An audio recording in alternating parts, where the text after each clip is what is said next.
aider un frère, une sœur qui a rétrogradé avec Dieu? Laissez-moi très rapidement déjà définir c'est quoi la rétrogradation. La rétrogradation, quand on parle de rétrogradation spirituelle, on parle de perte de vitesse dans les choses de Dieu.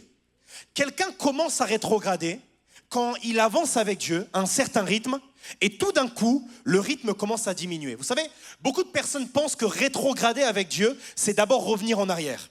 Alors que rétrograder, c'est d'abord ralentir. Regardez, c'est déjà très important que vous compreniez ça. Quand on est en voiture, ok?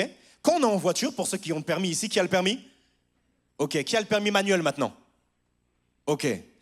Quand vous êtes en voiture, vous êtes, admettons, en vitesse 1, après vous êtes en vitesse 2, après vous passez la vitesse 3, vous voyez le truc là?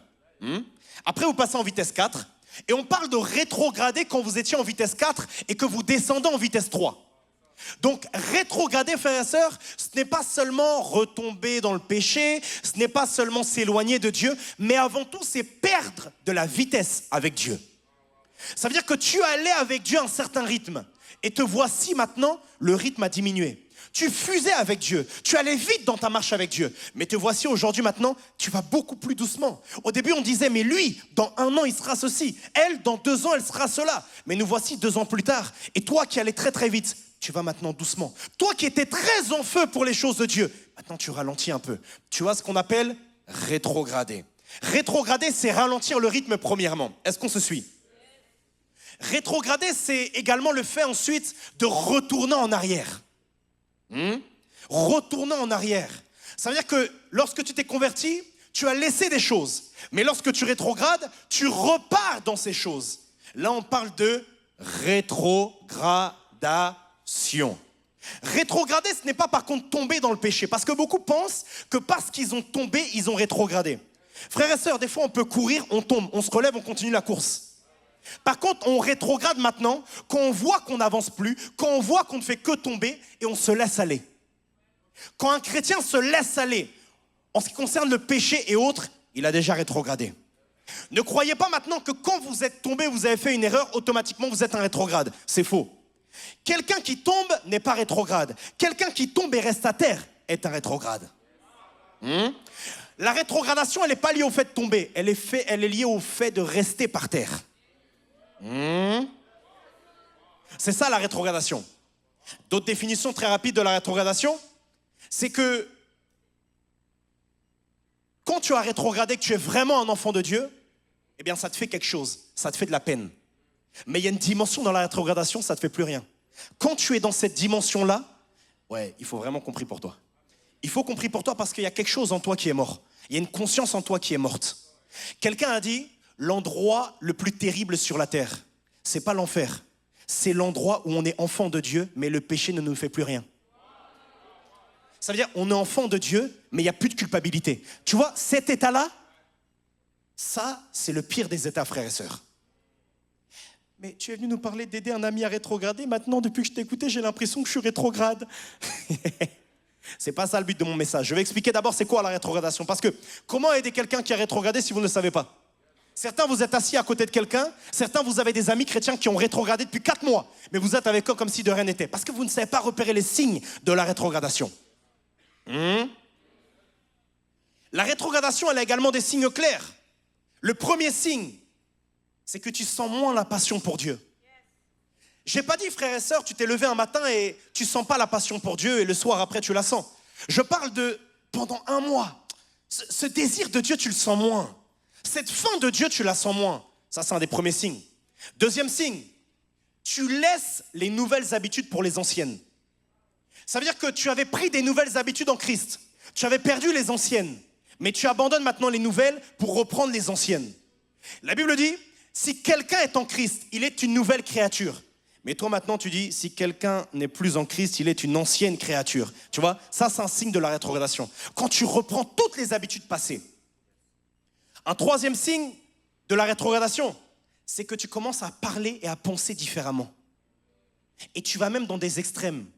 Ouais, mais la Bible abuse.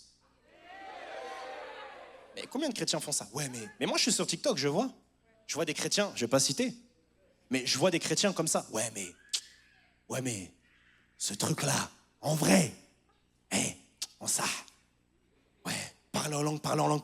Ouais, en vrai, est-ce qu'on n'abuse pas? Aller à l'église tous les dimanches. Oh, il y a téléfoot, frérot. Tu vois, tu commences à remettre en question la parole et tu commences même maintenant à croire que la parole abuse. Ça, c'est un big signe de la rétrogradation. Tu remets la parole de Dieu en question, tu crois qu'elle abuse. Tu commences à penser différemment. On te voyait ici à l'église et tout était le premier. Non, viens, on va se battre pour être devant au culte. Et maintenant, ton ami te dit, bah viens, faut être à l'heure, comme ça on va être devant. Tu dis, oh, devant, derrière. Dieu est partout, non? Et en vrai, t'as raison, hein. Mais tu vois, tu parles et tu penses différemment. Certains même vont même maintenant, quand ils rétrogradent, remettre en question leurs pensées d'avant et croire qu'avant, ils étaient juste matrixés par Dieu. Ça veut dire que certains se disent, ouais, mais j'étais trop dans le truc. Regardez, certains vont dire, oui, je pense différemment aujourd'hui, mais parce qu'avant, tu sais, le zèle du nouveau converti, j'étais trop dedans. Non, tu n'étais pas trop dedans, tu étais juste chrétien normal. Un autre signe de la rétrogradation, quatrièmement, tu es irritable et blessé très facilement concernant les choses de Dieu. Et tu trouves maintenant même un réconfort dans le monde plus que dans les choses de Dieu. Les choses de Dieu t'irritent et te blessent. Parce que les choses de Dieu, tu as une telle culpabilité et tu sens un tel découragement face aux choses de Dieu que les choses de Dieu te font plus de mal que de bien. Ça, c'est un des signes que tu as rétrogradé. Quand quelqu'un rétrogradé, il n'est pas à l'aise à l'église. Il n'est pas à l'aise avec les frères et sœurs. Il n'est pas à l'aise. Mais le problème, c'est quoi? C'est que beaucoup, parce qu'ils ne sont pas à l'aise, ils quittent. Le problème, c'est pas qu'il faut quitter, frères et sœurs. Si tu n'es pas à l'aise dans l'assemblée des saints, ne la quitte pas. Repens-toi pour devenir saint, pour être à l'aise. Quand on ne se sent pas à l'aise à l'église, c'est pas qu'il faut la quitter. Quand on sent que la culpabilité nous dit tu es indigne d'être là, c'est pas qu'il faut quitter ce lieu, c'est qu'il faut se repentir. Pour que mon âme dise maintenant je suis digne d'être là grâce à Jésus et grâce à son pardon. Un autre signe de la rétrogradation. Cinquièmement, tu commences à t'isoler des frères et des sœurs de l'église. Ouais, tu t'isoles. Tu t'isoles pourquoi? Parce que, allez, vas-y, ils vont encore me parler des choses de Dieu. Ils vont encore me parler de venir au GR. Et tu commences à t'isoler. Ça, c'est un signe de la rétrogradation également. Un septième signe. Ça, c'est un grand signe. Sixième signe. Tu commences à t'aimer toi plus que tu aimes les gens autour de toi. Je vais expliquer. Tu n'aimes plus trop les gens autour de toi. Tu ne manifestes plus trop d'amour, plus trop de patience. Pourquoi est-ce que c'est un signe de la rétrogradation? Parce que c'est un signe de la déconnexion avec le Saint-Esprit. Parce qu'une des premières choses que le Saint-Esprit fait quand on est connecté à lui, c'est qu'il nous met de l'amour dans le cœur pour les gens. Tu sais, écoute bien, ne crois pas que tu n'es pas rétrograde parce que tu connais beaucoup de versets. Frères et sœurs, les plus gros rétrogrades dans la Bible sont ceux qui la connaissaient le mieux, c'est les pharisiens. Regardez, il n'y a pas de rétrograde dans les évangiles comme les pharisiens, mais il n'y a pas de docteurs de la loi comme les pharisiens. Docteurs de la loi, c'était les enseignants. Les docteurs de la loi pouvaient citer tous les versets de l'Ancien Testament. Mais par contre, ils étaient déconnectés de Dieu. Des gros pharisiens. Tu peux connaître tous les versets et ça te rassure dans ta conscience chrétienne. Mais parce que tu n'aimes pas, c'est la preuve que tu es déconnecté de Dieu. Et maintenant, frères et sœurs, il faut comprendre ceci, c'est que parce que Dieu est en train de lever des jeunes, dans cette génération de jeunes qu'il est en train de lever et gagner, il y a beaucoup d'appelés. Et beaucoup d'appelés à servir Dieu. Et aujourd'hui, vous savez, avec les réseaux sociaux, il y a une vraie tendance à parler de Jésus, à prêcher l'évangile. Et cette tendance, elle est parfaite. Le problème de ça, c'est quoi? C'est que maintenant, il y a certains jeunes qui tombent dans le piège de plus développer leur appel que leur christianisme. Ça veut dire que quand on demande d'abord à quelqu'un qu'est-ce que tu veux être, il ne dit pas disciple, il dit apôtre. Beaucoup, ils veulent être prophètes, mais pas disciples de Christ. Ça veut dire que eux, ils peuvent être leaders. Ils ont des carences claires et notoires. Ils ne travaillent pas dessus. Mais ils sont très contents parce qu'ils sont leaders. Parce que dans leur cœur, c'est ça qu'ils veulent. Et ils mettent l'appel avant l'identité. Le premier appel de Dieu, c'est pas le ministère. Le premier appel de Dieu, c'est ressembler à son fils Jésus. Le premier appel de Dieu, c'est pas d'être pasteur. Le premier appel de Dieu, c'est avoir une relation avec lui. Jésus n'est pas d'abord venu pour te sauver, te donner une fonction ministérielle. Il est d'abord venu te sauver parce qu'il t'aime et parce qu'il veut une relation avec toi. Le problème, c'est que beaucoup sont tellement concentrés sur le fait de développer un ministère que la relation avec Dieu la délaisse. Tous les appelés dans la Bible ont d'abord été des passionnés de l'intimité, pas des passionnés du ministère. Tous les appelés dans la Bible. Quelqu'un comme Moïse ne voulait même pas prêcher, il voulait juste rencontrer Dieu. Quelqu'un comme Paul ne voulait même pas prêcher, il voulait juste rencontrer Dieu. Mais aujourd'hui, il y a beaucoup qui font passer le ministère, l'appel avant Dieu. Ils veulent développer leur appel, mais pas développer leur christianisme. Frères et sœurs, le problème, c'est quoi? C'est qu'un excellent appel, c'est quelque chose qui est accompli par un excellent chrétien. Comment la Bible dit il y a beaucoup d'appelés, très peu d'élus? Parce qu'il y a beaucoup de personnes qui ont un appel, mais il y a trop qui se concentrent dessus et très peu sur Dieu. Moi, je suis un prophète. Il faut que je commence à maîtriser le prophétique. Mais tu ne pries même pas tous les jours. Moi, je suis un apôtre. Il faut que je commence à lire des livres sur l'apostolat. Mais tu n'as même pas fini la Bible. Moi, je suis un évangéliste. Il faut que je prie beaucoup en langue afin que je gagne des âmes et crée un ministère international. Je me vois dans les stades. Mais tu n'as pas un bon cœur, tu n'aimes pas les gens. C'est pas normal. Il faut remettre l'église au centre du...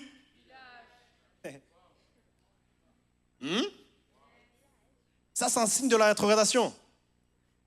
Un signe de la rétrogradation, c'est que tu aimes plus ta position ecclésiastique que Dieu. Là, tu es déjà loin dans la rétrogradation. Je vais expliquer c'est quoi cette histoire. Je vais expliquer.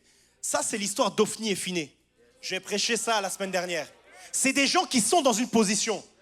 Ils savent que Dieu ne les veut plus là. Mais ils sont plus attachés à ça qu'à la volonté de Dieu. Ils sont plus attachés à ça qu'à la volonté de Dieu. Vous savez, il y a quelques jours, j'ai eu un appel avec quelqu'un dans l'église qui est leader à l'église. Et on parlait. La personne m'a dit un truc qui m'a vraiment touché. J'ai dit, oh mon Dieu, on a des vrais chrétiens dans l'église. La personne m'a dit, pasteur, moi ça ne m'intéresse pas d'occuper telle ou telle responsabilité. La seule chose que je veux, c'est produire quelque chose pour le royaume de Dieu. La personne m'a dit, pasteur, s'il faut, mettez-moi dans telle responsabilité, enlevez-moi là, je ne sais pas, faites comme vous voulez, je veux juste être efficace pour le royaume. C'est ça être chrétien. C'est ça être chrétien. C'est quoi le ministère de Jésus? Il était apôtre, il était prophète, il était pasteur, évangéliste, il était quoi? Il était fils de Dieu. Il était fils de Dieu. Et c'est ça qu'on doit développer, frères et sœurs. Le Respo Christian me partageait, mon Dieu, qu'est-ce que ça m'a matrixé. Le Respo Christian me partageait une prédication, mon Dieu, Christian, mon Dieu. Parce que ce truc-là a fait dans mon cœur terrible. Il me partageait une prédication de, comment il s'appelle encore, Christian? Jesse Duplantis. En fait, Jesse Duplantis, c'est un serviteur de Dieu qui, il y a 20 à 30 ans de cela, a eu une expérience, il a été au ciel. Il a été au ciel, ok? Et il est resté longtemps là-bas. Et il a vu beaucoup de choses. Il a parlé avec les Paul, les David, les Abraham. Il a vécu beaucoup de choses. Il a dit une phrase. L'homme de Dieu croise Jonas. Il demande à Jonas, mais au final, Jonas, tu as été dans le ventre d'une baleine, dans le ventre d'un gros poisson? Jonas lui dit, j'ai juste été dans la désobéissance. Il demande à Jonas, tu as été dans le ventre d'une baleine, dans le ventre d'un poisson, dans le ventre d'un saumon, d'un thon, d'un maquereau? Il dit, j'ai juste été dans la désobéissance. Et l'homme de Dieu va croiser alors beaucoup de serviteurs de Dieu là-bas. Et il va dire quelque chose. Il va dire qu'au ciel, il était vraiment étonné parce qu'il voyait que le système de récompense de Dieu n'est pas le nôtre sur la terre. Et il voyait qu'il y a des personnes qui n'avaient pas de titre ecclésiastique, qui n'avaient pas de titre pastoraux ou je ne sais quoi, mais qui étaient récompensées par Dieu bien plus. Parce que ce qui compte pour Dieu, ce n'est pas le titre. Ce qui compte pour Dieu, c'est ce qu'on a produit ici sur la terre. Et ça, c'est quelque chose auquel, frères et sœurs, on doit faire attention. Parce qu'aujourd'hui, tout le monde est apôtre. Tout le monde est prophète. Quelqu'un commence ce ministère, c'est converti il y a 3 ans, il est déjà apôtre. Il est déjà prophète. Et beaucoup d'entre vous qui aspirent au ministère, il faut vraiment que vous fassiez attention. Est-ce que vous y aspirez parce que vous pensez que c'est le goal de la vie chrétienne, ou est-ce que vous y aspirez parce que Dieu vous a parlé? Écoutez-moi bien, le ministère, c'est pas le goal de la vie chrétienne. Le goal de la vie chrétienne, c'est faire ce que Dieu attend de moi. Écoutez quelque chose, la fin de la course. Qui a joué à Mario Kart ici? Mon Dieu, une église Nintendo. Vous voyez, à la fin, il y a un truc là comme ça, là. Le bandeau en damier, noir et blanc comme ça. Vous voyez, la fin de la course de la vie chrétienne, frères et sœurs, c'est pas l'apostolat. C'est pas être prophète. La fin de la course, c'est ressembler à son fils et faire ce qu'il m'a demandé. Pas faire ce que je veux faire pour montrer aux autres que je suis un bon chrétien. Faire ce qu'il m'a demandé. C'est pour ça, frères et sœurs, je vous exhorte, au-delà de développer ce côté ministériel et le côté de l'appel de votre vie, développez votre christianisme, votre relation avec Dieu. Avant de se poser la question, quel type d'homme et de femme de Dieu je suis? D'abord, quel type de chrétien je suis? C'est quoi ma relation avec Dieu? C'est quoi ma connaissance de la parole de Dieu? Est-ce que je vis dans la sainteté? Est-ce que je suis consacré? Est-ce que j'ai une relation stable avec Dieu? Ou est-ce que j'ai une vie hypocrite? Tu vois? Ça amène au ciel. Et pour moi, c'est un signe de la rétrogradation. C'est qu'en fait, tu as oublié Dieu. Tu penses maintenant à toi et à ce que le ministère peut apporter. Et ça, c'est un signe de la rétrogradation. Amen. Un jour, je parle à un frère qui gère une église. Je lui dis, si demain, on t'enlève ta responsabilité sur l'église, tu le vis comment? Il me dit, ça me fera rien du tout. Je dis, ah, toujours t'abuses, toi. Il me dit, ça me fera rien du tout. Je dis, mais arrête, n'importe quoi, ça va te faire un truc. Il me dit, frère, c'est pas pour ça qu'on s'est converti. Il me dit, frère, on s'est converti pour suivre Jésus. Si Jésus ne nous veut plus qu'on soit ici, alors il nous mettra autre part. Parce que c'est ça, servir Dieu. C'est ça, servir Dieu. Moi, j'aime cette histoire avec l'apôtre Paul. Il est dans son église locale. On est dans Actes chapitre 13. Et d'un coup, comme ça dit, bon, envoyons-le. Et on l'envoie quelque part. Et le gars va quelque part pendant 2 ans. Après, on l'envoie autre part. Et après, autre part. Et après, autre part. Parce qu'après tout, servir Dieu, c'est être là où Dieu veut. La Bible dit, là où est le maître, là aussi sera son serviteur. Pas, il y a un maître et le serviteur est là où il veut. Voilà, peut-être j'ai dit ça parce qu'il y a quelqu'un qu'on va bientôt envoyer ici. Je rigole. 7e point, 7e signe de la rétrogradation. Ah, ça c'est terrible. Tu oublies le ciel. Tu oublies le ciel. Et j'aimerais m'arrêter un peu sur ça. J'aimerais vraiment m'arrêter un peu sur ça. Tu oublies le ciel. Voyez-vous, il y a quelque chose qu'on doit croire. Et il y a quelque chose qu'on doit même savoir, vous et moi. Frères et sœurs, cette vie va finir. Et quand cette vie finira, on sera dans un autre endroit. Vous savez, on parle très peu du ciel à l'église. On parle très peu de toutes ces choses. Mais voyez-vous, la première raison pour laquelle on est sauvé, c'est ça. Écoutez bien, frères et sœurs, la base du salut, c'est le ciel. La base du salut, c'est le ciel. La base du salut, c'est le ciel. Voyez-vous, on aime beaucoup parler de ce que Dieu va faire de nous sur la terre.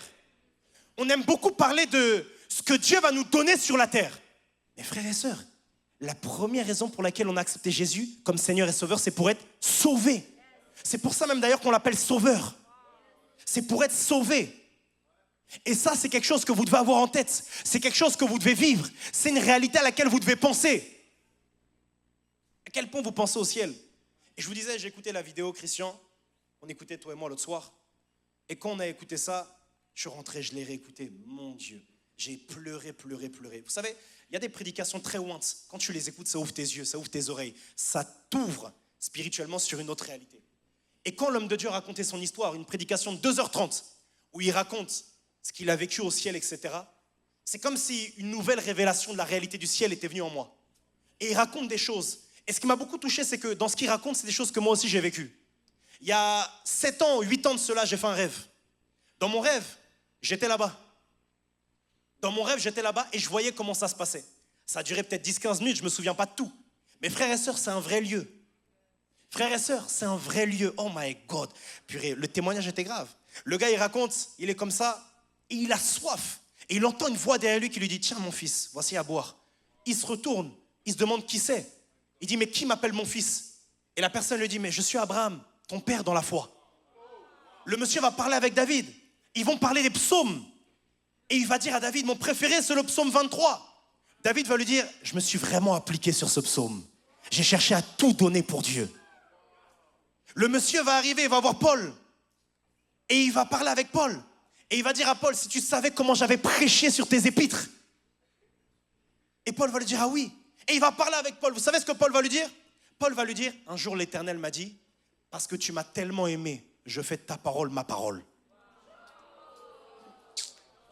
Et c'est comme ça que les épîtres de Paul sont devenus la parole de Dieu. Les 1 Corinthiens, les Romains, les Galates, etc. Tu m'as tellement aimé, tu as tellement persévéré dans ta marche avec moi, que je fais de ta parole ma parole. L'homme de Dieu raconte l'histoire, il raconte même qu'il voyait Jésus au ciel prêcher.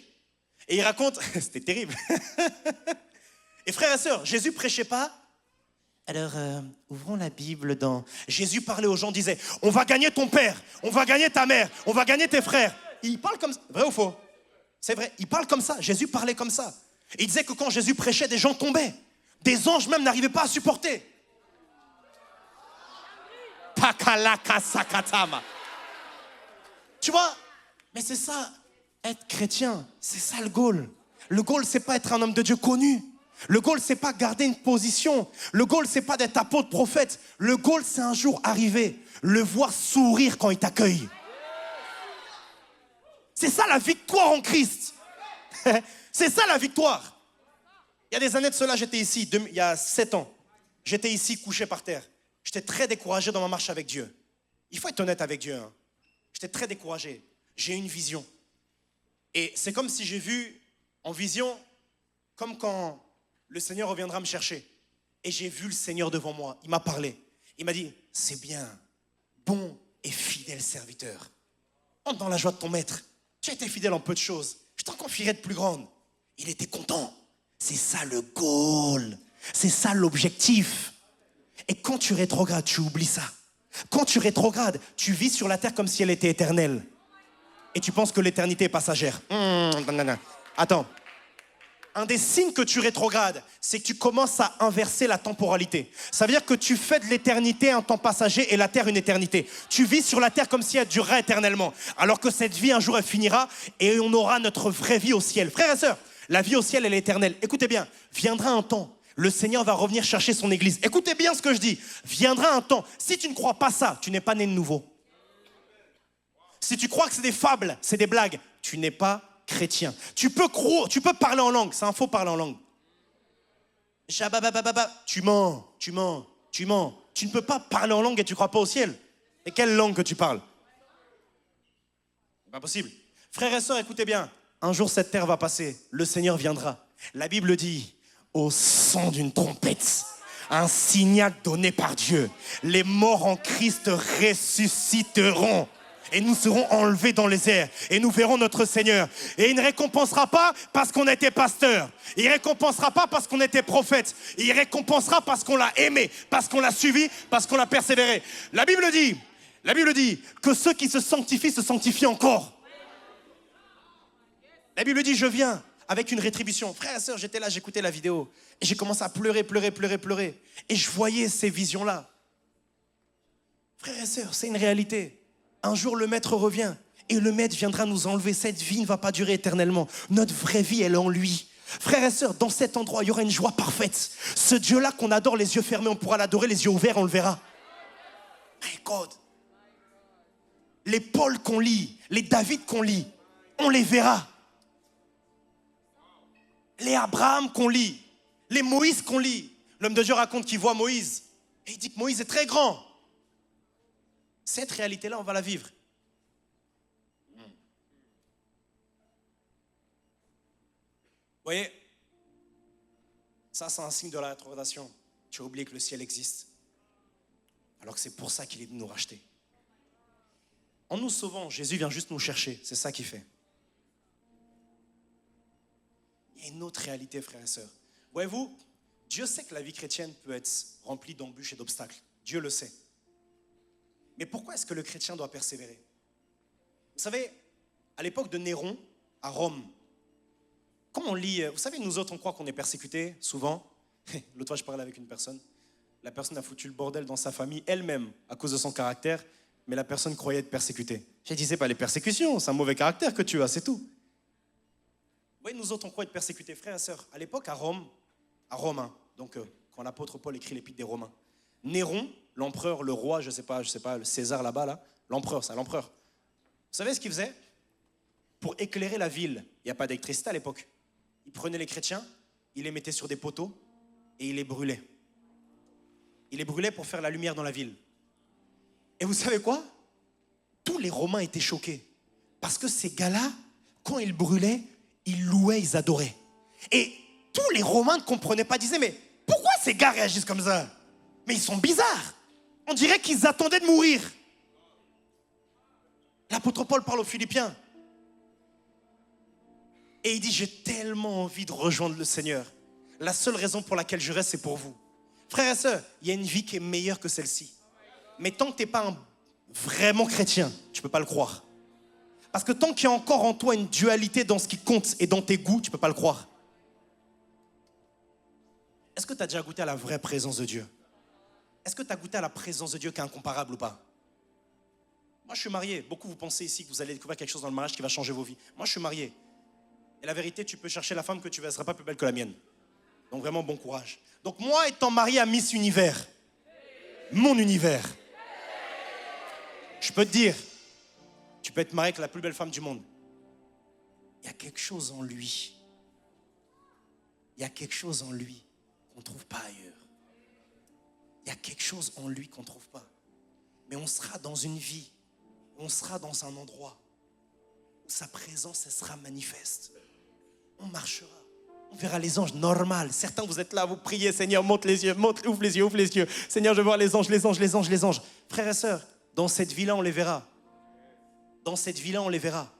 Mais pour atteindre cette vie-là, il faut persévérer. Pour atteindre cette vie-là, il faut se battre. C'est ça la marche par la foi. C'est croire que je vais me battre et je vais tenir cette marche avec Dieu. Parce qu'un jour, he's coming back.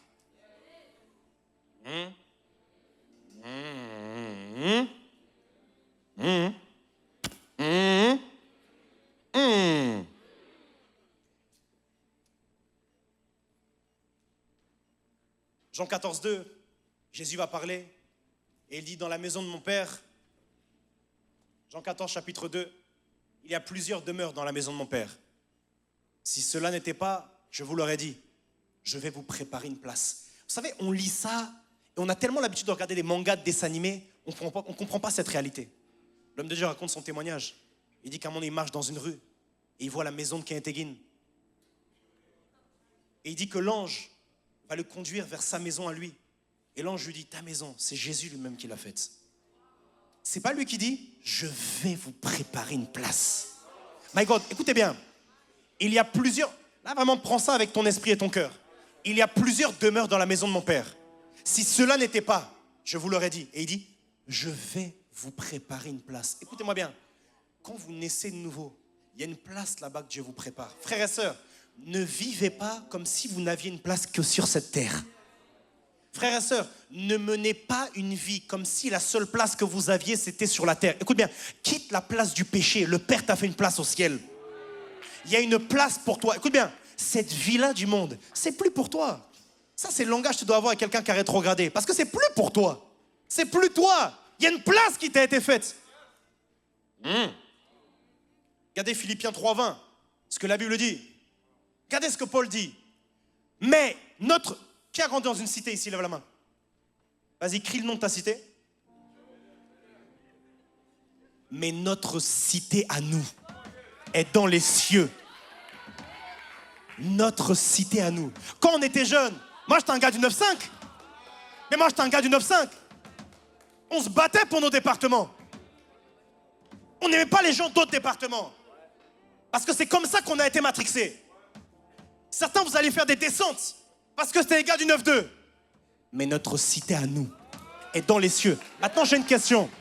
Tu allais faire des descentes pour défendre ta ville, mais tu n'as jamais fait une descente d'évangélisation. Regarde. Dans le monde, tu allais faire des descentes pour défendre ton quartier, pour défendre ta ville. Mais est-ce que tu as déjà fait une descente d'évangélisation? Est-ce que tu es déjà à la République? Tu as dit aujourd'hui, je vais défendre mon royaume, défendre ma cité céleste. Je vais aller évangéliser, gagner les âmes. Autant dans le monde, on faisait des descentes, c'était la violence. Autant ici, c'est la violence dans l'esprit. On prêche Jésus-Christ. Notre cité à nous. Oui, j'aime ça. L'apôtre Paul dit, il dit, écoutez bien quelque chose de très pertinent. L'apôtre Paul ne dit pas ma cité à moi. Il dit notre cité à nous. Mais là, quand il parle aux Philippiens, il parle avec des gens qui ne sont pas très matures dans la foi. Mais il les introduit quand même dans la cité. Parce que cette cité-là céleste, elle n'est pas qu'aux matures dans la foi. Elle est à tous les enfants de Jésus. Qui a Christ dans sa vie? Notre cité à nous. Oh my ratakalamante. Tu sais, on m'a demandé, on m'a dit, tu as vécu des persécutions, comment tu as tenu bon, je ne sais quoi. Je sais qu'un jour. Tu vois, tu sais, l'apôtre Paul va dire un truc à Timothée. Il va lui dire, souviens-toi de Jésus-Christ. Pense à lui. Tu veux une clé pour sortir de la rétrogradation? Souviens-toi de lui. Arrête-toi un peu. Pense à lui. Pense au fait qu'il revient. Pense au fait qu'un jour tu seras avec lui. Pense à lui. Souviens-toi de Jésus-Christ. Souviens-toi de Jésus-Christ. Tu peux t'asseoir, tu peux t'asseoir. Et j'aimerais vous dire, vous savez, concernant la rétrogradation, on est sur notre thème, comment aider un frère, une sœur qui a rétrogradé. Vous savez, ne diabolisez pas et ne dramatisez pas la rétrogradation de quelqu'un. Vous savez, il y a beaucoup de personnes, quand ils apprennent qu'un frère, une sœur a rétrogradé, ils vont vers eux comme si la personne allait mourir demain. Oh, ouais, dinguerie, reviens vite vers Dieu, reviens vite vers Dieu. Mais en fait, tu te rends pas compte qu'en faisant ça, tu enfonces la personne.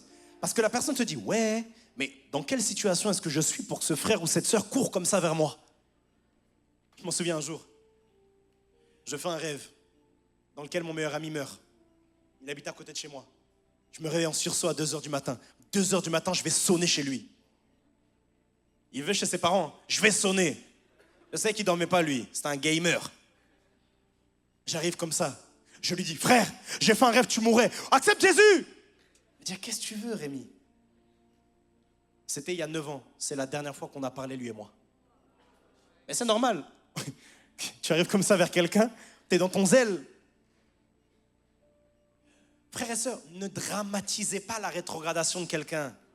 Dans la marche avec Dieu, il se peut que des fois on ralentisse. Frères et sœurs, quand on va quelque part sur la route, des fois il y a des embouteillages. Et quand il y a des embouteillages, on ralentit. Mais ce n'est pas parce qu'il y a ralentissement qu'on n'atteint pas la finalité. Écoutez bien, arrêtez de dramatiser la rétrogradation. Pasteur, tu nous as parlé de points dans la rétrogradation. Je me suis senti concerné, qu'est-ce que je dois faire? Arrête de dramatiser ça. Rétrograder n'est pas une fin en soi. C'est une fin si tu décides que c'est la fin. Frères et sœurs, c'est le chrétien qui décide que c'est la fin. C'est toi qui décides de dire non, on va continuer, on va se relever. Moi qui vous prêche, mais j'ai tellement eu de coups de mou dans ma vie chrétienne. Mais c'est ça la marche avec Dieu. Quand on ne vous montre pas, la marche avec Dieu, c'est pas ouh, je ne fais que monter, monter, monter. C'est pas ça la marche avec Dieu. La marche avec Dieu, des fois il y a des coups de mou. Mais comment ça se fait que quelqu'un n'arrête pas et continue à être au top? Frères et sœurs, quelqu'un qui est au top spirituellement, c'est pas quelqu'un qui n'a jamais de coups de mou, c'est quelqu'un qui sait les gérer. S'il y a une grâce que vous devez demander à Dieu, c'est donne-moi la grâce de gérer mes coups de mou spirituels. Parce qu'il y a certains, vous avez un coup de mou, vous restez dedans comme si c'était maintenant un lieu d'habitation. Comment bien gérer un coup de mou? Arrête de dramatiser. Mais j'ai fait une erreur, pasteur. Hey, c'est pour ça que Jésus est mort. C'est pour ça que Jésus est mort. Et d'ailleurs, quand tu fais une erreur et que tu te repens, tu honores la mort de Jésus. Oui, et tu le rappelles qu'il a bien fait de mourir sur la croix pour toi. Je ne sais pas si tu comprends l'idée. C'est pour ça que j'aime dire, le sang de Jésus a coulé et il n'a pas séché. Le sang de Jésus n'a pas séché, frères et sœurs. Le sang de Jésus n'a pas séché, frères et sœurs. Le sang de Jésus n'a pas séché. Pierre a rétrogradé. Il a renié Jésus. Il est resté loin de Jésus pendant quelques jours. Timothée a rétrogradé. Vous lisez 2 Timothée. Timothée, c'était le pasteur de l'église d'Éphèse, le fils spirituel de Paul. Paul va parler à Timothée, il va dire, ranime le don, rallume le feu. S'il dit rallume le feu, c'est qu'il l'avait perdu. Élie a rétrogradé. David a rétrogradé. Jonas a rétrogradé. Et il y a un que j'aimerais vous dire, et ça, j'aime trop cette histoire. Actes chapitre 13 au verset 13. On parle de Marc. Marc. Regardez quelque chose. Il y a un gars qui s'appelle Marc qui a rétrogradé. Et comme il a rétrogradé, il a énervé Paul. Comme quoi? Il a énervé Paul. Paul était tellement énervé que Paul l'a viré. Waouh. Un leader, tu as tellement énervé, il dit pars. Paul et ses compagnons reprirent la mer à Paphos et arrivèrent à Pergé en Pamphylie. Et là, Jean-Marc, dis avec moi Jean-Marc, les abandonna et retourna à Jérusalem. Les abandonna. En fait, le gars a rétrogradé. Va maintenant dans Acte 15, 37. Donc il va, regardez, 35 d'abord. Regardez quelque chose. On y va? Acte 15, 35. Paul et Barnabas demeurèrent à Antioche, enseignant et annonçant avec plusieurs autres la bonne nouvelle de la parole du Seigneur. Ça me fait rire, vas-y. Quelques jours s'écoulèrent après lesquels Paul dit à Barnabas, retournons visiter les frères dans toutes les villes où nous avons annoncé la parole du Seigneur, pour voir en quel état ils sont. On y va? Barnabas voulait emmener aussi Jean, surnommé Marc, donc c'est le gars là qu'on vient de voir, Jean-Marc, mais Paul jugea plus convenable de ne pas prendre avec eux celui qui les avait quittés depuis la Pamphylie. Ça veut dire que Paul va dire, non lui là, non. T'imagines, le grand apôtre Paul te rejette. Ça veut dire que tu as fait une erreur. Tu es tombé. Tu as rétrogradé. Et Paul, j'ai pas dit Polo. J'ai pas dit Polar. J'ai pas dit Pôle emploi. J'ai pas dit Pôle social. J'ai pas dit Pôle events. J'ai dit Paul. Te dit, waouh, waouh, même j'ai mal au cœur pour le gars. Paul, hein, il dit, non, tu n'es pas avec nous. Mets-toi sur le côté. Connaissez le même, hein. Tu n'es pas avec nous. Mets-toi sur le côté. Paul dit ça. Quelle blessure. De un, tu as quitté le ministère. Après, tu essayes de revenir. Tu te relèves de ta rétrogradation. Et tu vois, tu te relèves de ta rétrogradation et maintenant le leader te condamne. Si je peux faire une petite aparté. Frères et sœurs, quand quelqu'un s'est éloigné de Dieu et qu'il revient, faites attention comment vous réagissez. Ne réagissez pas comme « Oh, le retour !» Non, « Wow, tu m'as tellement manqué !» C'est comme ça qu'on réagit. C'est comme ça qu'on réagit. Mais Paul jugea. Tu vois, pas l'Esprit lui a parlé, lui-même. Plus convenable de ne pas prendre avec eux celui qui les avait quittés depuis la Pamphylie et qui ne les avait point accompagnés dans leur œuvre. Verset 39. Ce dissentiment fut assez pour être cause qu'ils se séparèrent l'un l'autre. Et Barnabas, regarde, ce dissentiment fut assez vif pour être cause qu'ils se séparent l'un de l'autre. Ça veut dire qu'il y a eu un problème, maintenant un conflit entre Paul et Jean-Marc. Et Barnabas, prenant Marc avec lui, s'embarqua pour l'île de Chypre. Moi j'aime cette histoire, c'est que Paul va le rejeter, mais Barnabas va le prendre. Il faut ce genre de leader, frères et sœurs, qui arrive à croire en ceux en qui personne ne croit. Je parlais avec je ne sais plus qui l'autre fois, et je disais, il y a quelqu'un à l'époque que j'encadrais, qui était retourné dans le monde, mais dur, qui était allé très loin. Et je disais aux gens autour de moi, j'ai dit, un jour, cette personne va revenir vers Dieu. Et je vais le former, je vais en faire un puissant pasteur. Tu vois, il faut ce genre de leader. Tu vois, il faut ce genre de leader. Et tout à l'heure, on parlait du ministère et on parlait du caractère et d'être un bon chrétien. Tu vois, si tu cherches seulement à être un pasteur, tu seras un mauvais pasteur. C'est quoi un bon pasteur? C'est un chrétien qui a masterisé le caractère de Jésus. C'est ça un pasteur, hein? C'est quoi un pasteur? Comment être pasteur? Être pasteur, c'est quoi? C'est juste être un excellent chrétien et masteriser le caractère de Jésus. Développer la passion, l'amour, la patience. Et ici, Barnabas va prendre le gars. Mais regardez ce que j'aime. 2 Timothée chapitre 4, verset 11. C'est que le gars va tellement se relever spirituellement que plus tard, regardez ce que Paul va dire à Timothée. Luc seul est avec moi. Prends Marc et amène-le avec toi, car il m'est utile pour le ministère. C'est-à-dire que le gars a quitté Paul, a quitté Barnabas. Mais des temps plus tard, c'est même Paul qui dit non, finalement ramenez-le, il est devenu trop efficace. Tu vois, écoute bien, moi je le dis, vous savez, j'étais en entretien, j'étais en réunion avec les pasteurs, avec l'apôtre, et j'ai dit une phrase. J'ai dit, je sais que le phénomène de cette église, il n'est pas encore connu. Nous autres, on est simplement là pour l'accompagner. Mais je sais que le vrai phénomène de cette église, personne ne le connaît encore. Peut-être que c'est quelqu'un qui a rétrogradé, gradé. Peut-être que c'est quelqu'un qui a fait ça fatigué. Mes frères et sœurs, je sais qu'il y a quelqu'un ici, même s'il fait des allers-retours, il y a un moment donné, Dieu va le capturer dans sa présence et deviendra un phénomène pour le royaume de Dieu. Ça, c'est quelque chose que vous devez croire. Comment aider quelqu'un maintenant qui a rétrogradé? Qu'est-ce qu'on fait concrètement, rapidement? Avant d'expliquer ce qu'on fait, vous devez croire aux gens. Vous savez, quand bien même quelqu'un vous montre tous les signes qu'il ne faut pas croire en lui, croyez au moins en Dieu en lui. Quand quelqu'un vous montre tous les signes qu'il ne faut pas croire en lui et ne pas miser sur lui, s'il vous plaît, croyez au moins en Dieu en lui. Comment est-ce que moi je fais en tant que pasteur pour croire en vous et croire aux personnes malgré les erreurs? Il y a 2 choses que je fais. La première chose, c'est quoi? C'est que quand je crois en quelqu'un, je ne décide pas de croire en ses compétences, je crois en l'esprit en lui. La Bible dit, ce n'est ni par force, ce n'est ni par la puissance, encore moins par l'intelligence, encore moins par la compétence, c'est par mon esprit, dit l'Éternel.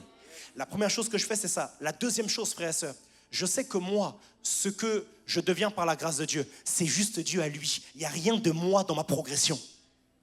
Et donc, ça me permet de croire aux gens. Parce que le même Saint-Esprit qui m'aide à avancer, c'est le même qui peut aider n'importe qui à s'avancer s'il sait s'abandonner à Dieu. Pour aider quelqu'un à sortir de la rétrogradation, Vous devez croire en lui. Vous devez croire en lui. Mais pasteur, mais il était à l'église dimanche et dimanche soir, il est en boîte.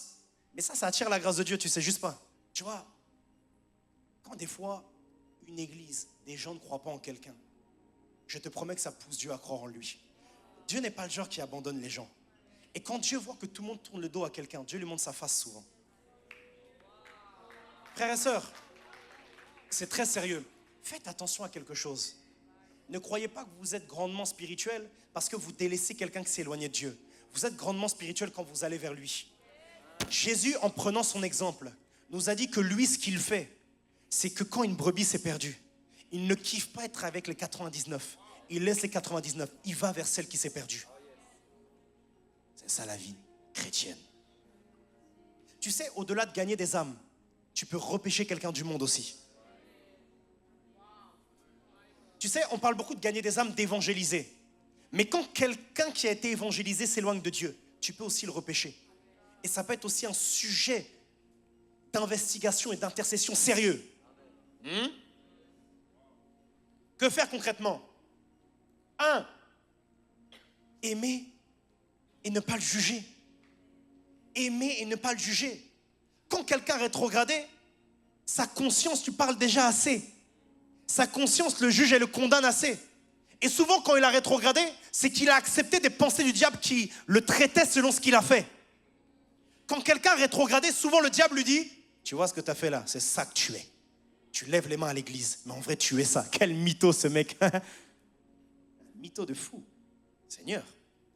Mais ils n'ont pas besoin de quelqu'un qui vient leur dire: ouais, j'avoue, t'as fait une dinguerie. J'avoue, t'as fait une dinguerie, t'as fait une dinguerie. Tu vas juste l'enfoncer. Et tu te rends pas compte que tu seras collègue du diable. Quelqu'un qui a le Saint-Esprit travaille avec le méchant esprit. Quand quelqu'un a rétrogradé, s'éloigner de Dieu, et tu viens juste appuyer sur ça. Mais Satan te dit: mais rejoins mon armée. Travaillons ensemble. Ouvrons une boîte ensemble. Une SAS. La Bible dit dans Galates chapitre 6 au verset 1: frère, si un homme vient être surpris en quelque faute, rétrogradez en gros, vous qui êtes spirituels, redressez-le avec un esprit de douceur. Mais ici, il demande d'être fort, parce qu'il dit: prends garde toi-même, de peur que tu ne sois aussi tenté. Il ne faut pas commencer, tu vas vers une sœur qui a rétrogradé, et elle commence à être très légère. Elle s'habille de manière très légère. Et tu es là: ça va, sœur. Tu sais de t'éloigner de Dieu, mais Dieu est amour après tout. Dieu est amour et toi, tu es charnel. Tout le monde connaît l'histoire du fils prodigue? Je vais dire quelque chose de grave. L'histoire du fils prodigue, c'est un père. Qui peut venir? Arsène et Christian. Il y a un père, venez au milieu les frères s'il vous plaît. Il y a un père qui a 2 enfants. Qui est le fils prodigue ici? Ok. Il y a un père qui a 2 enfants. Et il a un grand héritage, ce père, il est riche. Et il veut le donner à ses 2 enfants. Mais il y a un enfant, malheureusement, qui prend son héritage et qui après se barre avec l'héritage. Quand il se barre, l'enfant, il va dilapider l'héritage. Ça veut dire qu'il va tout gaspiller, les finances, il va tout utiliser. Et il va commencer à vivre une vie vraiment de galère en fait. Une vie vraiment de galère. Il va dormir avec les animaux, etc. Alors qu'avec son père, il avait une belle maison. Et il y a le frère ici qui va rester à la maison de son père. Et d'un coup, le fils prodigue, après plusieurs repentances, il va revenir vers son père. Et la Bible dit que son père va se mettre comme ça dans la cour de la maison, du palais, je ne sais pas. Et il va chercher si le fils revient. Et à un moment donné, il va voir que le fils revient. Quand il va voir que le fils revient, le fils va... Mets-toi face à moi, mon frère. Le fils va commencer à se dire: mais comment il va réagir, le père? J'ai fait une dinguerie. J'ai pris ses talles et je me suis barré. Comment il va réagir? Et là, le père réagit avec beaucoup d'amour. Il lui saute dans les bras, il est là: mon fils, tu m'as tellement manqué. Et il lui dit: on va faire une fête parce que tu es revenu à la maison. Et le fils prodigue est choqué. Le fils prodigue dit: mais attends, il m'a même pas cité mon erreur une fois. Ça dit en passant, ça c'est comme ça que Dieu est. Mais là, le truc, c'est qu'il y a l'autre frère. L'autre frère va dire quoi? L'autre frère va dire: donc moi, depuis je suis là, on ne fait pas de fête en mon honneur, alors que j'ai rien fait de mal, alors que je fais tout bien, alors que j'obéis à papa. Lui, là, il s'est éloigné. Il revient et quand il revient, on fait une fête. Il va mal réagir. Maintenant, je pose la question. Si le fils prodigue, quand il serait revenu à la maison, il aurait vu son frère plutôt que son père, est-ce qu'il n'aurait pas pleinement rétrogradé? Je vais redire. Si le fils prodigue, plutôt que de voir son père qui l'accueillait, il aurait croisé son frère, est-ce qu'il n'aurait pas croisé quelqu'un qui lui dit « Mais tu veux quoi? T'as vu les dingueries que t'as fait? Et maintenant tu reviens à la maison comme si de rien n'était? Mais tu crois que c'est quoi? Tu crois que la vie chrétienne c'est comme ça? Allez, pars, t'as péché. C'est une dinguerie. Tu crois que tu reviens là ici et tu veux servir à l'église? T'es pas bien ou quoi? Repens-toi d'abord. » S'il aurait croisé cette personne-là, le frère en question serait parti. Avec quel cœur on accueille quelqu'un qui a rétrogradé? Je vais même vous poser une question. Si quelqu'un demain revient à l'église et qu'il a fait des erreurs connues de tous, mais que Dieu lui a pardonné, est-ce que vous êtes aligné à la fréquence de Dieu pour lui pardonner ou est-ce que vous considérez toujours ses erreurs? Il y a quelqu'un qui a fait des dingueries. Il y a quelqu'un même, il a frappé quelqu'un ici et la personne demain revient. Dieu lui a pardonné. La personne même qui a été frappée lui a pardonné. Mais toi, tu réagis comment? Est-ce que toi, tu te dis, c'est une dinguerie de revenir comme ça? Revenir comme ça? Mais tu crois qu'on a une entreprise? Mais c'est la maison de Dieu, mon frère. C'est la maison de Dieu. C'est la maison de Dieu. C'est pour tous ceux qui veulent Jésus. C'est ça ici. Merci les frères. La première chose alors pour aider un frère qui a rétrogradé, je vais vite, c'est ne pas le juger, l'aimer. L'aider à sortir de la culpabilité. Et vous savez, si je peux dire quelque chose, des fois, beaucoup rétrogradent à cause de la mauvaise gestion de la culpabilité. Vous savez, il faut trouver un équilibre entre la crainte de Dieu et la mauvaise culpabilité. Regardez, il y a deux extrêmes. Le premier extrême qui est mauvais, c'est que tu fais des erreurs, ça ne te fait rien. Oh. Ça, c'est chaud. Là, tu crains plus Dieu ici. Le deuxième extrême, c'est que tu fais des erreurs et tu n'arrives pas à te relever tellement tu culpabilises. Ça aussi, c'est chaud. Ce qu'il faut, le juste milieu, c'est j'ai fait une erreur. Comme je crains Dieu, je veux l'honorer. Je m'en veux. Mais je sais qu'il est mort pour moi. C'est ça l'équilibre. C'est je m'en veux. Et je n'oublie pas ce qu'il a fait pour moi. Le problème de cet extrême ici, c'est quand tu te souviens seulement de ce que toi t'as fait. Le problème, c'est quand tu te souviens seulement de ton erreur, de ce que toi t'as fait, pas de ce que lui il a fait.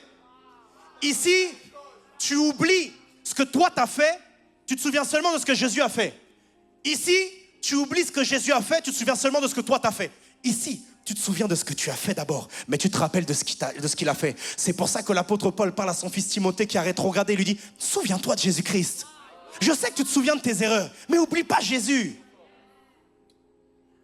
Le premier pas de la repentance, c'est réaliser son erreur. Le deuxième pas de la repentance, c'est réaliser la solution Jésus-Christ.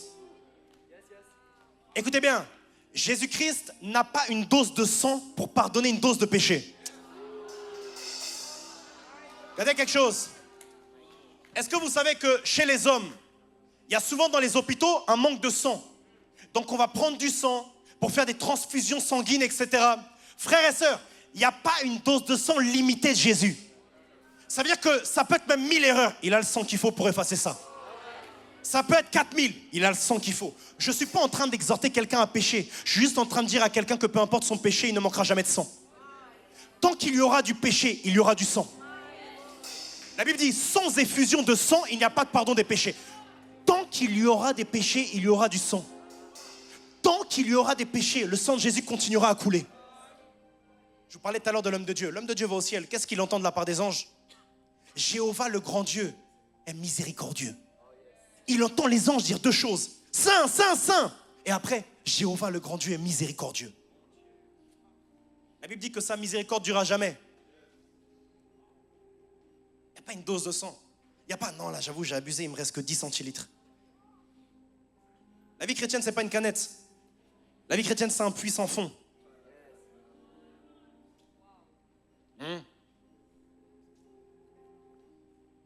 Premièrement j'ai dit l'aimer, ne pas juger. Et des fois certains, ils restent dans la culpabilité parce que la culpabilité fait plus de bruit que dans leur âme que la foi au pardon. C'est pour ça que tu dois beaucoup méditer et réaliser ce que Jésus a fait. Qu'est-ce qui fait plus de bruit en toi? Ce que tu as fait ou ce qu'il a fait. Le truc, c'est quoi? C'est que ce que tu as fait, tu l'as vu parce que tu l'as fait toi. Ce qu'il a fait lui, tu ne l'as pas vu. Mais tu dois le croire. Et tu sais, quand tu es tombé, tu es dans la culpabilité, c'est là maintenant que tu vois où est ta foi dans ce que Jésus a fait. Qu'est-ce qui parle le plus fort? Qu'est-ce qui parle le plus fort? Ce que tu vois, ton péché, ou ce qu'il a fait que tu ne vois pas mais que tu crois dans ton cœur? Vous savez, on ne développe pas la foi au pardon de Jésus quand on est tombé. On la développe quand on est debout. Comme ça, une fois tombé, on se relève vite. Certains vont commencer à méditer sur la croix de Jésus quand vous êtes à terre. Méditez quand vous êtes debout. Vous verrez que dès que vous allez tomber, ne devenez pas un bureau de plainte, mais un bureau d'espoir. C'est quoi un bureau de plainte? Quelqu'un vient dire, non, mais je me suis éloigné de Dieu. Oui, oui, c'est facile de dire ça, mais regarde à l'église comment ils sont les frères. Et toi, tu es là. Ouais, j'avoue, ouais. Le genre d'ami sans personnalité. Le genre d'ami qui n'a qu'un avis. Le genre d'ami qui suit le vent. Une girouette spirituelle, une GS. Une girouette spirituelle. Ce genre d'ami qui n'ose pas dire la vérité aux gens. Ce genre d'ami, tu viens lui confier ta rétrogradation, au lieu de t'aider, il va dans ton sens. Ouais, j'avoue. Ouais, mais aussi la vie chrétienne, c'est trop dur, t'es là. Ouais, j'avoue, c'est vrai ça. Ouais, mais tombé, mais David est tombé, hein? Ouais, de ouf. Viens, on tombe ensemble. Ce genre d'amis. Ne devenez pas un bureau de plainte. Devenez un bureau d'espoir. Ça veut dire quoi? Quelqu'un vient, il se plaint. Quelqu'un vient, il raconte ses plaintes. Soyez dans l'espoir. Mais t'as un avenir dans le Seigneur. Il y a des choses que Dieu fera avec toi. Mais relève-toi. Mais il y a des choses que Dieu fera avec toi. J'étais avec un frère il y a quelques semaines qui me partageait sa rétrogradation. Il me parlait. D'abord, je l'ai écouté. Parce que souvent, les personnes qui ont rétrogradé ont beaucoup de choses à dire. Et ensuite, après avoir écouté le frère, je lui ai dit après, frère, tu as tellement un avenir dans le Seigneur. Il y a tellement des choses que Dieu fera avec toi. J'étais pas là, oui, j'avoue, tu as totalement raison, rétrogradons ensemble. Non, un bureau d'espoir. Troisièmement, écoute avant de parler. Beaucoup, vous allez vers quelqu'un, j'ai vu que tu viens plus à l'église. Hé, c'est pas bien, hein? Tu reviens dimanche prochain. Écoute-le, ça va frère. Intéresse-toi à la personne. Comment ça va? Qu'est-ce que tu traverses en ce moment? Écoute la personne, intéresse-toi à elle. Si tu ne t'intéresses pas à la personne, tu ne pourras pas comprendre la profondeur de son problème. Certains, vous avez une tendance à juger vite quelqu'un qui s'est éloigné de Dieu sans comprendre ce qui s'est passé. Est-ce que tu sais la semaine s'il n'y a pas eu un décès dans la famille qui l'a mis KO? Frères et sœurs, vous voyez que ce que les gens vous montrent, pas ce qu'ils vivent. Ne traitez pas quelqu'un comme si vous connaissiez toute sa vie en globalité. Vous ne savez pas pourquoi quelqu'un est arrivé là.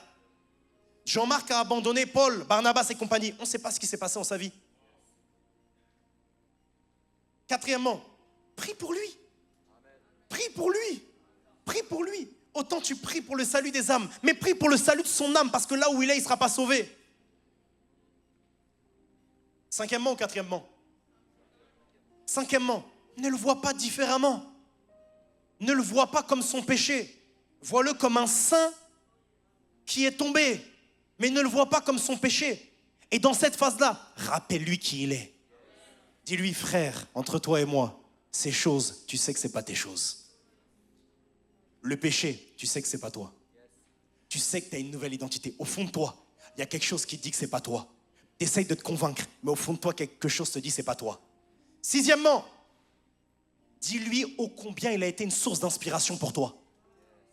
Et une source de bénédiction. Parce que beaucoup de fois, des gens vont rétrograder parce qu'ils ont l'impression qu'ils n'ont aucun impact et n'apportent rien. C'est pour ça que vous devez des fois, frères et sœurs, vous savez, on a une tendance ici à vraiment saucer nos leaders. Tu vas vers le respo de GR, vers le respo de réseau, même vers moi. Tu dis non. Ta prédication m'a tellement impacté. Mais il y a une sœur à côté de toi. Peut-être que toute ma prédication, tu ne vas rien retenir. Mais la manière dont elle a adoré, ça t'a tellement enseigné. Tu peux le dire à la fin du culte. Sista, je ne te connais pas, je ne connais pas ton prénom. Mais je sais que tu es une adoratrice. Quand je t'ai vu adorer Dieu, my God.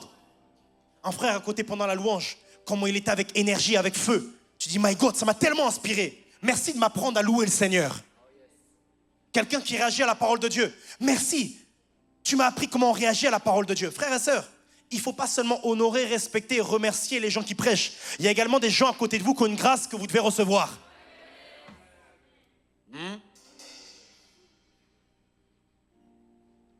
Septièmement, protège-le de la honte. Voyez-vous, quand quelqu'un s'est éloigné de Dieu et qui veut revenir dans la maison de Dieu, il a souvent une barrière mentale qui lui dit « Ils vont te voir comment ?» Je vous dis ça pour vous, ok? Sachez un jour, si vous tombez, vous voulez revenir et vous dites « Ils vont me voir comment ?» La vérité, personne ne se dit ça en vrai. La vérité, personne ne se dit ça. Je te promets, personne ne se dit ça. Je te promets, hein, les gens ne calculent pas ta vie comme tu penses. Ou comme le diable essaie de te faire croire. Non, mais si je reviens, ils ont remarqué que j'étais pas là depuis 2 dimanches. Je te promets que non. Je te promets qu'ils n'ont pas remarqué forcément. Tu remarques? Il y a trop de gens, frères et sœurs, comment on peut remarquer? On ne peut pas voir. Mais tu dois quand même protéger ton ami de la honte. Ça veut dire, tu le ramènes dans la maison de Dieu. Et il dit, mais comment les gens vont me regarder? Tu en fais ton affaire personnelle. Tu marches avec lui. Tu marches avec lui, tu l'accompagnes. En mode, il y a quoi? Il y a quoi? Il veut revenir vers Dieu. Tu vois, tu peux même aller voir certains qui le regardent bizarre. Tu dis, t'as jamais péché, toi? Ouais, je suis sérieux. Faut être ce genre d'ami. Moi, j'aime bien marcher avec les personnes. Tout le monde sait qu'ils ont fait des... Et puis, c'est juste que toi, on ne sait pas. C'est juste que toi, on ne sait pas. Est-ce que la Bible dit qu'avant de regarder la paille dans l'œil du voisin, il n'y a pas une poutre dans la tienne? Ces gens-là qui ont tendance à juger les gens qui arrivent à l'église et croient être spirituels. La Bible ici nous a montré dans Galates 6:1. Mets-moi Galates 1, s'il te plaît. C'est quoi la spiritualité? La spiritualité, regardez ce qu'il dit ici. Frère, si un homme vient être surpris en quelque faute, vous qui êtes spirituel, tu veux savoir si t'es spirituel? Lis ça. Vous qui êtes spirituel, redressez-le avec un esprit de douceur. De douceur. Pas de jugement, pas de condamnation, de douceur. Ça va, mon frère? Ça va? Viens, on va à l'église ensemble, frère. T'inquiète pas. Moi aussi, j'ai besoin de Jésus. Allez, viens, on y va ensemble, mon frère. Oui, mais ils vont dire quoi? Les frères, les sœurs vont me regarder, ils vont penser je ne sais quoi. Mais qui pense? Qui pense? Qui pense?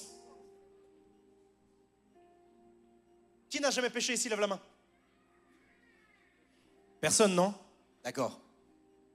Si personne n'a jamais péché ici, comment est-ce qu'on pourrait, nous, qui avons fait ça, condamner, juger quelqu'un qui l'a fait? Et voyez-vous, hein, quand on avance avec Dieu, c'est qu'on est quelqu'un qui en a beaucoup pardonné souvent. On doit également faire la même chose, beaucoup pardonner. Amen. Je termine comme ça, avec 3 points, rapidement. 8e point, rappelle-lui son appel et sa valeur. La rétrogradation fait croire à la personne qu'elle n'a plus d'appel et plus de valeur. Rappelez-lui son appel et sa valeur. 9e, sois rempli du Saint-Esprit. Il faut que le Saint-Esprit au travers de toi lui parle. À un moment donné, Jésus va mourir sur la croix. Et il y avait des disciples à Emmaüs. Ils vont être down, découragés parce que le maître est mort. Et Jésus va parler aux disciples. Quand il va parler aux disciples, les disciples vont dire nos cœurs se sont embrasés quand il nous parlait.